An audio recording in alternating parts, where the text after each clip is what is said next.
দারুণ ক্ষিপ্রতায় উইকেটের পেছনে বল গ্লাভস বন্দি করা বা দারুণ শটে বাউন্ডারি ওভার বাউন্ডারি আদায় করা কিংবা দারুণ কোনো ডেলিভারিতে ব্যাটারকে বোকা বানানো, ক্রিকেটারদের এমন অনেক কিছুর বিবরণ লিখে বা বলে পাঠক বা দর্শকদের কাছে পৌঁছান গণমাধ্যম কর্মীরা। সেই গণমাধ্যম কর্মীরাই খেলোয়াড়ের ভূমিকায়, সেটাও আবার বাংলাদেশ জাতীয় দলের সাবেক সদস্যদের নিয়ে গড়া দলের বিপক্ষে।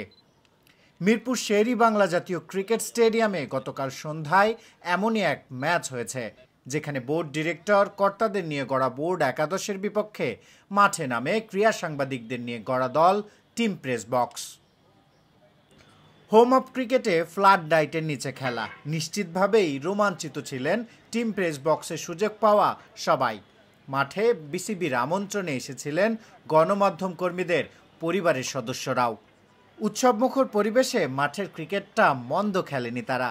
হান্নান সরকার, আকরাম খান, মেহরাব হোসেন অপি, নাইমুর রহমান দুর্জয়, মিনহাজুল আবেদিন নান্নু, তানভীর আহমেদ টিটু, এহসানুল হক শেজান, আব্দুর রাজ্জাকদের 200 স্পর্শ করতে দেননি টিম প্রেস বক্সের বোলাররা। বোর্ড একাদশের পক্ষে 28 বলে 56 রানের ঝড়ো ইনিংস খেলেন হান্নান সরকার। আকরাম খানের ব্যাট থেকে আসে 27 রান। শেষ দিকে মিনহাজুল আবেদিন নান্নু 18 বলে 22 ও আব্দুর রাজ্জাক 13 বলে 27 রান করে অপরাজিত থাকলে 6 উইকেটে 194 রান করে থামে তাদের ইনিংস। অলরাউন্ডারের আসিফ আফনান পিয়াল 36 রান খরচে 3 উইকেট নিয়ে দলের সেরা বোলার। একটি করে শিকার দলের অধিনায়ক ডেইলি স্টারের মাঝার উদ্দিন অমি ও প্রথম আলোর মেহেদী হাসান রোমেলের। জবাব দিতে নেমে ইন্ডিপেন্ডেন্ট টেলিভিশনের মাঝার মিথুন ও ক্রিকেট 97-এর গোলাম সারোয়ার আশিক শুরুটা মন্দ করেননি। নাজমুল হোসেন ও হাসিবুল হোসেন শান্তর বোলিংয়ের বিপক্ষে 4.2 ওভারে 31 রান তোলেন দুজন। 16 বলে 3 4 ও 1 6 21 রান করে ফেরেন আশিক। মিঠুনের ব্যাটে আসে 7 রান। ওপেনারদের বিদায়ের পর আর বলের সাথে পাল্লা দিয়ে রান তুলতে পারেনি টিম প্রেস বক্স।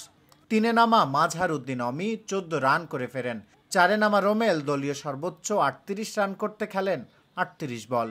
শেষ দিকে আরটিভির মাহফুজ 23 বলে 27, অলরাউন্ডারের উৎস 8 বলে 9 রান করে অপরাজিত থাকলে 6 উইকেটে 151 অবধি যেতে পারে টিম প্রেস বক্স। 43 রানের বড় জয় পায় বোর্ড একাদশ।